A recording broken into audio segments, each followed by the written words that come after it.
Hey guys, it's time for another weekly update on Wrench Fetish and the B-Sides. I'm your host Ben, and today we're talking about injuries, new parts, and why we don't get things done in the garage.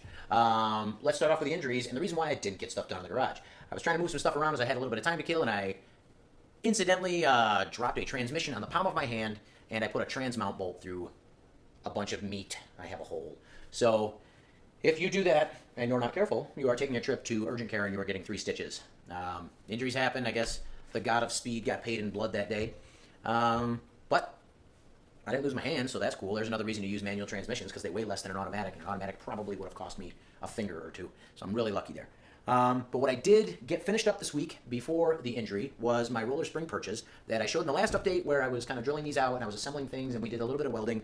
I didn't show that I had to add a little update or a revision. When I stuck them all together, I realized that the big diameter was in the way of all the hardware that would bolt the shocks to this assembly. So I had to mill out some big 1-inch diameter scallops in the sides of the shell, and then I welded in some round stock or some tubing that I cut out to match the contour of the main shell, welded those in, and now it does this. It does a little spinny roundy, which hopefully my suspension never has to spin that much. Otherwise things are broken, and I am probably hurt. But it does spin freely. We have brand new bearings pressed in here to replace the ones that I ruined when I welded them in place. I didn't actually weld the bearings in place, but I had them inside the shell when I welded them, and it toasted the bearings. So now I have 4 bearings that are also known as paperweights. So those are done. That is one of the larger pieces that I've been working on. Another big piece that I've been working on that I did finish up this week as well is my lower control arms. It's kind of hard to see here because they look a lot like a stock control arm. There's not a lot of footage of this, but I took out the original pivot that held the lower control arm into the frame of the car. There was a bushing just like any other lower control arm.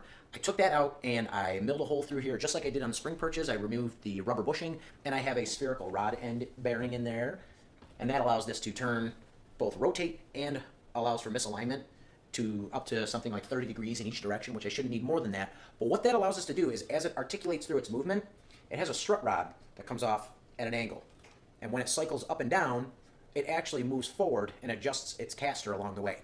If the caster isn't 100% or perfectly 90 degrees to the bushing, it's going to bind when it moves through its travel, unless it has this rod end, which allows for misalignment and allows it to cycle through its travel smoothly and freely and get rid of that bind and the bump steer. I'm also going to be working in some eccentric pivot points on the lower control arm mounts. That's going to allow me up to 3 degrees positive or negative camber adjustment in the car. So hopefully it'll make for alignment issues to be easier. All right, now for our last little bit of what's in the box. I just got this in, and I'm super excited about this. This is a component that I picked up from Open Tracker Racing. They're like one of the only people that actually sell this specific component, and I'm really, really happy with it. This is a center or a drag link for a 1965 Ford Falcon. It is a V8 specific component. It is heavier duty than the straight 6 component that's coming off of the car. The reason I'm using a 65 center link as opposed to the original 62 or even a 63 V8 center link is the geometry on this is completely different. They moved late 64 and into 65 through the whole production run. They changed the location of the inner tie rod end mounts along this center link. I don't know. I'm pretty sure they moved them out. I may be quoting this wrong, so if somebody knows any better, please comment, say that you're an idiot, Ben, and that's not how it goes. But this is one of the main components to making my car steer correctly. The old geometry or steering components that are coming off of the car lead to a ton of bump steer, and that's really one of the biggest things that I'm trying to get rid of on this car, and the wandering all over the road. These cars are a lot of work to drive.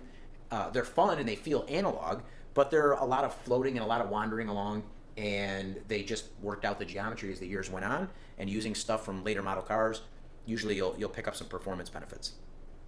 This is different. This is one of the only components that are different from a Falcon to a Mustang in 1965. The inner tie rod ends, the outer tie rod ends, the pitman arm, the idler arm are all identical between a Falcon and a Mustang. This is exactly 1 inch narrower than a Mustang's center link because the engine bay itself was narrower, or the distance from the frame rails was narrower. So a Mustang, I think maybe you could use one, but you're gonna have a hard time getting a correct. You'll never get the correct alignment from what I've read or talked to. And I did spend a good amount of time speaking with the gentleman who runs and owns Open Tracker Racing, which for anybody watching this, if you have any desire to help the handling or steering on your Mustang, they are amazing. What a wealth of information. They have amazingly well thought out and designed products. that they're using on their own cars.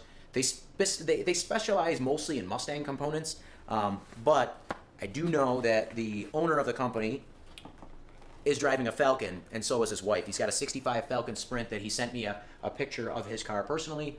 That is, it's exactly what you'd expect a guy who's making driver quality performance cars to look like. He's got big 5-lug wheels on it. It's got just the right stance. It's not too pretty. It's not too clean because this guy's out driving it.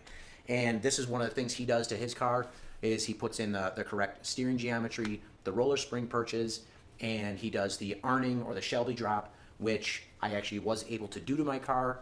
I don't have any video of doing that because I can't hold a camera and a pistol drill at the same time. But there are new holes drilled in the shock towers, so we can mount the control arms where they're supposed to go. This week is mostly just kind of getting parts in. I had to finally order all the suspension stuff and all the steering components that I didn't have. And hopefully this upcoming week, it's going to be putting the motor together and it's going to be bolting stuff onto the suspension of the car and maybe even get some wheels on it. So that's all I got for today. That's been Wrenching Another Time. Bye-bye.